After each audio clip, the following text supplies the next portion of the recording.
Hey guys, how's it going? It's Krista here, and today I'll be making a shaker card from dies and stamps that I already have in my stash.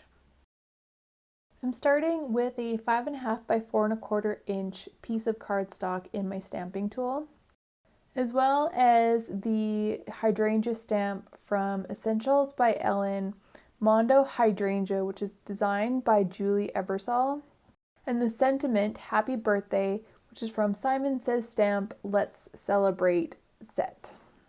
When I line up these stamps, I'm keeping in mind that I will be cutting this card front down to 5.25 inches by 4 inches.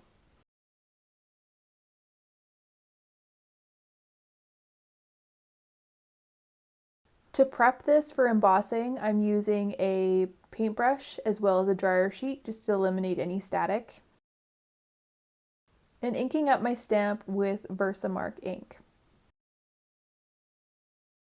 For embossing powder, I'm using white by Ranger, and I'm just spreading that generously over my card front because I can always pour the excess from the coffee filter back into the container.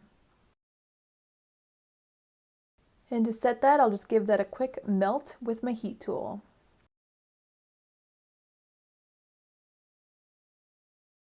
Before I do any die cutting, I want to ink up my card front, and this is Blueprint Sketch in Distress ink.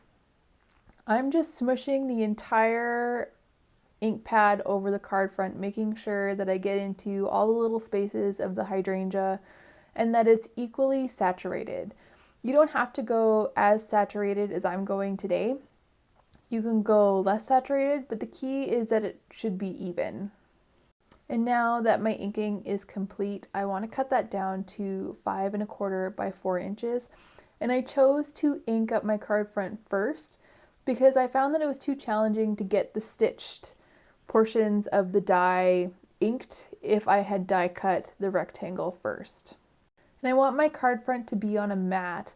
This is glitter cardstock by Recollections, and the die that I'm using is 5.5 inches by 4.25 inches. I chose not to make a frame in this case because I was concerned after I do my die cutting, the frame might be too delicate and might get ruined in the process. Once I have both pieces die cut, I'll adhere them together with Tombow Permanent Tape Runner.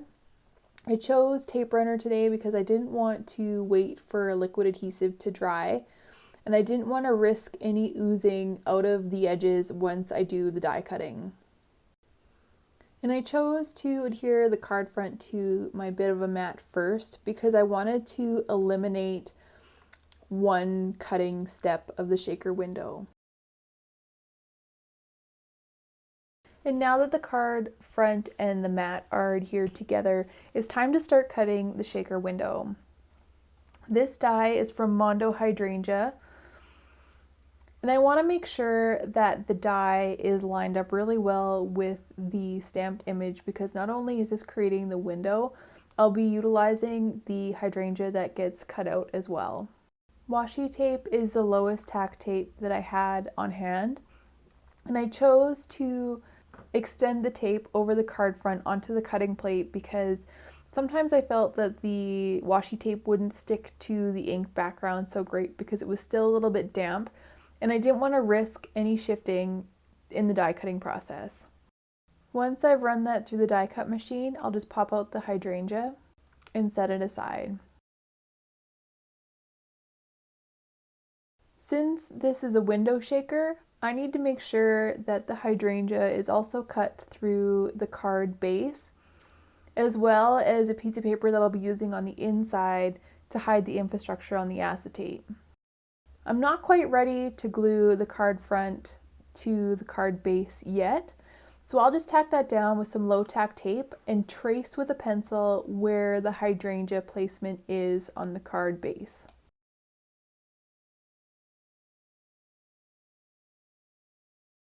To cover the infrastructure of the acetate, I chose to have a piece of type paper on both the inside flap and the backside flap. The easiest way that I found to make sure that the card base and the little piece of paper that's covering the infrastructure of our acetate meets up is to die cut them at the same time. I wanted the back part of the insert to stay stuck to the card base so it didn't move, but I'm not ready to have the front part be adhered yet.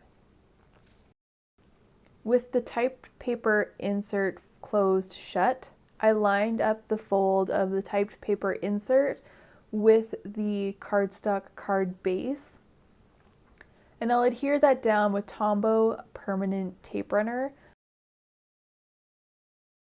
To get the perfect placement of the typed paper, with the fold lined up with the inseam of the cardstock, I'll just close the back of the card and press that down.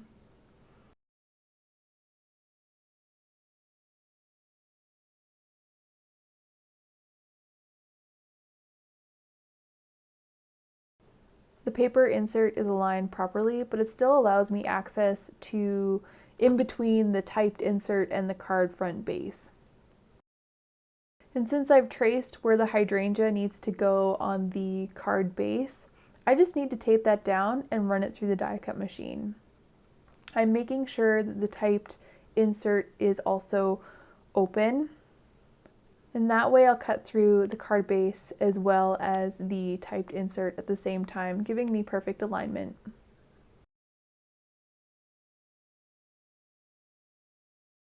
And before I can start assembling the shaker, I need to find the placement of where the die cut of the hydrangea is going to go on the back panel. I found it was easiest to find the placement of the hydrangea die cut by setting it on top of the cardstock and just pushing it through before tracing it. To find how much acetate I needed, I just took a piece of acetate and made sure that it was bigger than the hydrangea die cut. Just before I adhere that down, I want to make sure that my acetate is big enough to cover the opening of my window, but not so big that I can see it past the lined paper insert. As it happens, this piece is just a little bit too big. I can see it past my insert, so I'll just quickly trim that down a little bit. To adhere the acetate to the card front, I'm using Tombow permanent tape runner, making sure to get all the way around the hydrangea. The nice thing about Tombow permanent tape runner is there's no backing to remove. I can just set the acetate down on top. For this shaker, I'm using butterflies. These are butterflies that I made. If you're interested in making your own, I'll link the video up top so you can check it out. In addition to the butterflies, I'm adding Peacock Specialty Polyester Glitter by Recollections, as well as Iridescent Pink Flowers Specialty Glitter, also by Recollections. To close the shaker, I chose double-sided tape by Recollections. This particular tape is 1/8 of an inch wide. And I'm making sure to have tape all around the hydrangea and that the tape overlaps a little bit just to keep all the glitter and elements within the shaker. I chose to place the tape pretty close to the hydrangea because I didn't want the glitter to fall far down below where I can't see it. I want it to stay pretty much within the window. To close the shaker, I'll just place the acetate on top of the tape once the backing has been removed.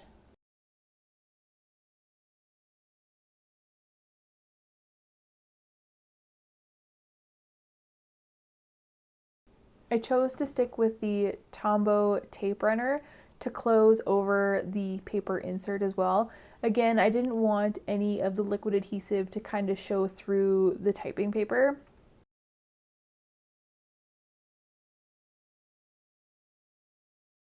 And as I closed that over, I just made sure that the windows were aligned.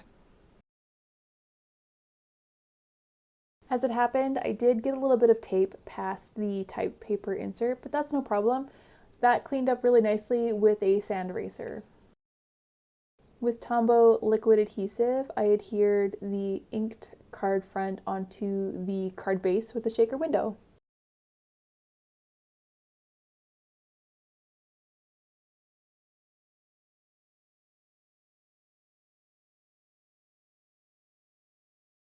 I felt like the hydrangea that was inked with Blueprint sketch ink was a little bit too monotone for my taste.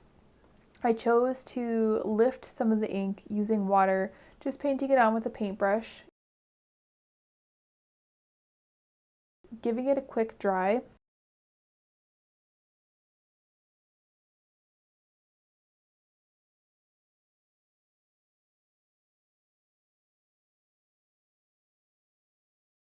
To bring a different color in, I chose Picked Raspberry. And I brought it in with the watercolor technique. I started by squishing a little bit of Picked Raspberry onto my glass mat and spraying a little bit of water, picking up a little bit of ink, a little bit of water, and colored in just like the center portion of the petals where the petals attach to the flower.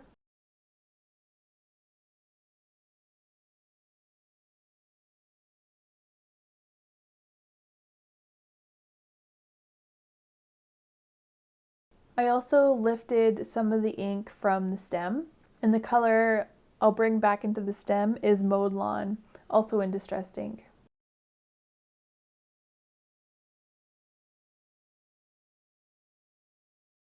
Now these little hydrangeas have little centers to them, and just to add a little bit more detail, I chose to bring in some twisted citron by the same technique.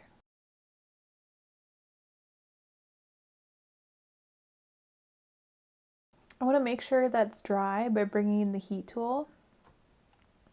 Before finishing it off with a little bit of glimmer, the Aqua Shimmer Nuvo pen in Glitter Gloss. And I chose just to bring glitter to the petals of the flower.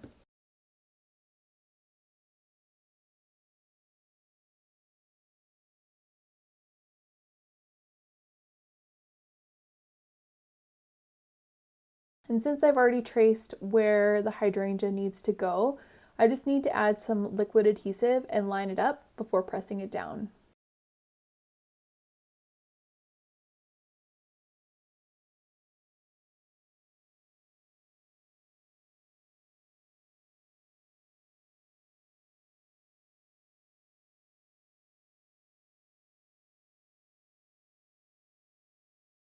I felt like this card was a little bit unfinished from the front, so using the leaf from the Mondo Hydrangea set, I embossed, inked, and then lifted the ink as I did before. And to bring some color back in, I'm using Mowed Lawn just to match the stem on the inside.